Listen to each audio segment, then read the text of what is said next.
the dinner that we went to, do you know that I was testing out my new hidden camera? I was wearing it. Watch this. My God. Because I lined you up for this question of what you were saying, because it was back then when you... Watch this. Watch what you think of me. Do you remember when he was like 5? Are you ready?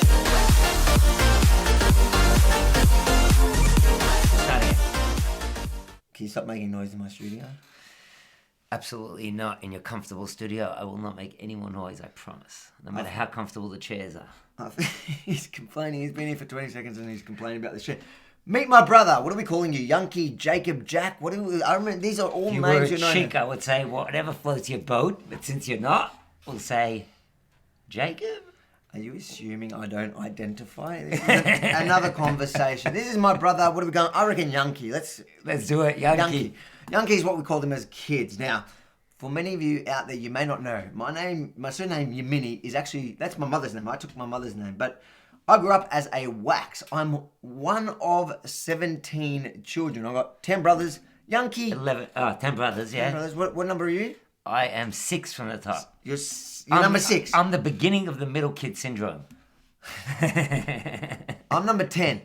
SBS once made a documentary on my family. This is the story of a unique family with 17 children from the same 2 parents, Chaya and Zephaniah Waks. The Waks family is probably the largest family of its kind in Australia. Let me ask you something else. How many kids do you have? 6. There's a very big difference. 17, I said. 1-7.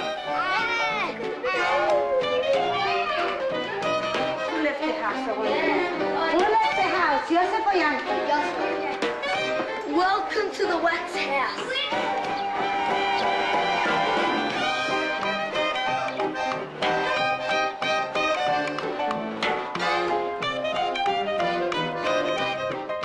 I was not in the documentary. I didn't want to embarrass the family. That's the truth.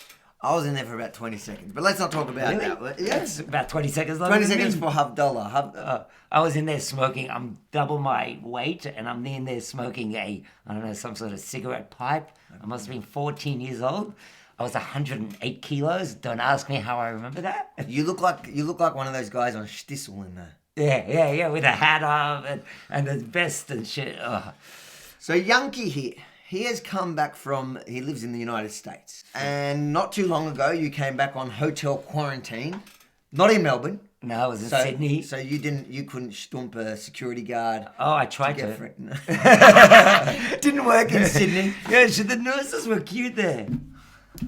We're trying to keep this kosher. Okay. So Yunky has come back from the United States. Then you quarantined in Sydney, came back here. Now we've got the news that we're going into a full lockdown here. And you had an idea. I like your idea, actually. Yeah, my idea was we're bored as hell. I'm bored as hell. I was planning on starting a business, looking for a job here, doing something here. And then the Victorian government shut us down. So now your idea is what this page is called. And wherever you're watching this, make sure to go to our Facebook and YouTube. It's the Waks Brothers, because everyone's known my Yemini life. Now there are 11 brothers, which I know you're about to go into my controversial thing. He wants to disassociate himself to begin with. No. We disassociated ourselves with you about 10 years ago when we sued you and forced you to use Yemini. No. So we're coming back to my roots. We're going to have my family. Our family is an interesting family, and quite interesting. Lots of. I don't know where this is going to go. We're going to talk politics. We're going to banter. This was your idea. I never thought I'd be good at bantering, but I thought, we could talk about politics. We could talk about the difference in America and Australia. We could talk about Trump. And I think we're going with the name with the Waks Brothers, because that opens it up to a whole can of worms. That's referring to our siblings as a can of worms. I don't know about that. Yosef, I know you're watching this. I would prefer using opens a gem, a treasure chest of gems. I want to tell you something about my family. They're all very humble. They look at themselves as not worms but gems. Absolutely. If you don't look at yourself as a gem, then who the hell's going to look at you as a gem? I remember, because you asked me that long ago. Why do I do what I do? True. And you had your own theory. I did have my own theory, but first let's put the question to you now. Why do you do what you do, in your own words?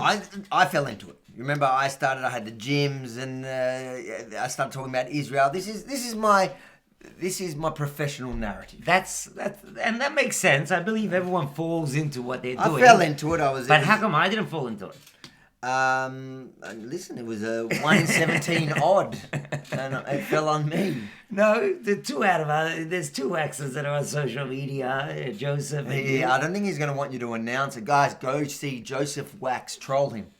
He's actually very funny. He's quite funny. His stories are good. I'll watch just his stories. Sometimes he can be hilarious. Good morning, my brothers and sisters from around the world. It is Joseph here. Friday morning in Bell Harbor, Florida. Another gorgeous day here in paradise. Actually, this weekend, we're expecting serious tropical rains, right? And a possible hurricane. Tony's in charge of the weather here. And then, look what we've got going on over here. Mazel Tov. Somebody's getting married. This is unbelievable. Mazel Tov. Congratulations. Now, I am a family therapist, so if you need me, I'm available. You guys look so good together. I would have put you together, you know that. Hanging out with him, he should definitely charge tickets because that's a blast. People think I got no shame, like walking up to people on the street with a mic like that. He takes no shame to the next level, man. I sometimes watch your stuff. I'm like, God, like that is next level. But it is very funny. He is funny. He is funny. Whether he's whether he's straight, we're going to bring him onto the Wax Bros at some point when this platform can handle him. Yes, he definitely needs to handle it.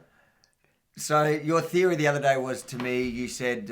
I said, yeah, you were, like, growing up as a kid, I just remember sitting down on the Shabbat table, on the Friday night dinner table. Well, you actually said that because when you came out of quarantine and you came to Melbourne, we had dinner at Tati's place. Right. Tati means, that's what we call our father. I think it's Yiddish for dad. Yiddish for dad, So confusing. Yeah. So we're Yemen, Russian, Polish. So my dad. By the way, we have the best DNA. I'm selling my DNA to fight Corona. Whoever wants a bit of our. It's like a used car salesman, but it's with his sperm. I didn't say sperm. I said DNA. Where does DNA come from? I don't know. That's fine. Antibodies test. The same shit. But the other night, when was it? It was already a couple of weeks ago now. The dinner that we went to. Do you know that I was testing out my new hidden camera? I was wearing it. Oh my God. Because I lined you up for this question of what you were saying to me, because it was back then when you... Watch this. Watch what you think of me. Do you remember when he was like 5 and when he was on the Shabbos table? We used to give him a speech. We used to go around the Shabbos table. Like when he was 5, I reckon. Yeah. 5, maybe 4, 6, maybe 5. Yeah, 4. This might explain a few things. Let's listen. Oh, this is. To me, this explains everything. Okay, everything. We used to go around the Shabbos table. Everyone used to say Advar Torah or something. They used to fight to say it, not just... Right, yeah, it was an honor, it was a privilege. Basically, everyone was starving for attention. Yes, 100%. In fact, this one was starving the most for attention. I learned how to bypass this. He used to go on like this.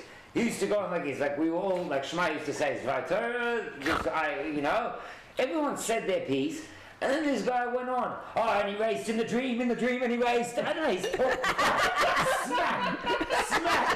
And he used to be funny because we've got this 5-year-old kid who's just talking through his eyes. Yeah, well. And he raced smack, and he walked smack, and he walked up in a dream, and he got up. I was just like, what? They just want everyone to look at it. And he was encouraging it.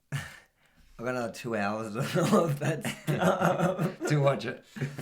I think I'll cut it. But we're going to have a lot of fun with the family. Now, you think everything I do is about attention. Right. That's my theory. My theory is once an attention seeker, always an attention seeker. And I just remember, I was at the Shy Wax. Do you know that? Do you even know that? You were the shy one. I was the shy one. My theory, we'll talk about theory on that later on, but I just remember I used to watch Joseph. Like I grew up very similar with Joseph. He used to be going around. He was a big macher. He was the big... I remember he was the... How do you say macher in English? I don't know. He was a big boss. The boss. Running around. The man. He was a man. Yeah, running around from this guy to this guy. And I used to watch and observe. I was an observer. He was the king. By the way, beware of the observers. That's all I can tell you. Warning you from here. And and so you were different because you were a different age group. So you were more of a kid when I was right. I was 13. You were selling phones. You were in the 13, and I was 13, and you were 7, right, or something like that. I don't know how old are you. And I just remember. We're gonna leave that out. I identify. This is the real answer I give people. I'll be honest. In experiences, I'm like 7 years old. Into emotional maturity, I'm like 7. And I don't know, my broken maths brings that to an average of 27. So I identify as 27 years. Dating years old, exactly. So if you're 27, you're about my cup of tea. Maybe 31. I'm 34, so that. So no, you're so we've got 6 years. So I was right, give or take, 13 to 7. And I just remember you sitting down at the Shabbat table and you were talking smack. Like you did not make. You did not. I didn't need a hidden camera for you to say this. You're willing to say on camera, straight to the camera, looking at the camera. You were talking, and it was just, I don't know, we must have encouraged you then, because when you have 17 siblings all giggling at you and giving you that attention, you were like, to us, we lived for that the whole week. We lived for that 2 minutes worth of attention on the Shabbat table. Yeah. That's the only time my father was quiet, my mother was quiet, our brothers, our siblings. And so you thrived at that attention because the shit that you would say. I'm sorry. I recall bits of it. All I can say is I certainly was an attention seeker. I used to fake to faint and everything. Oh. Yeah, so don't remind me when I was in the army, that story I just told you. Next, cut. All right. So I think there's something certainly to it. I'm not going to be one of those people on social media. I love people on social media who say, I do this solely because I care about the cause and there's. I certainly. But you definitely care. I care about causes, and I started on social media advocating for Israel specifically because it was right after the army. And then I just kept talking about different issues I cared about. So I certainly care about the cause, but I honestly don't think you can talk about a cause that you don't care about, and that's what makes people watch you. Is you have to have feelings for your cause. But there's no question about it. You love it. I love attention. I do love it. I'm not going to sit here and lie to you. I do love attention. I love it. So I think all humans love attention. Some are willing to admit it. Some are less willing to admit it. But like I've always been when I was a kid, at the party, I always needed to go to the party and be the life of the party. And the life of the party. There's always that one. And I think all our siblings are the same age. But you're like that too. Yeah, I'm like that. But in front of a camera, you're less. Because practice makes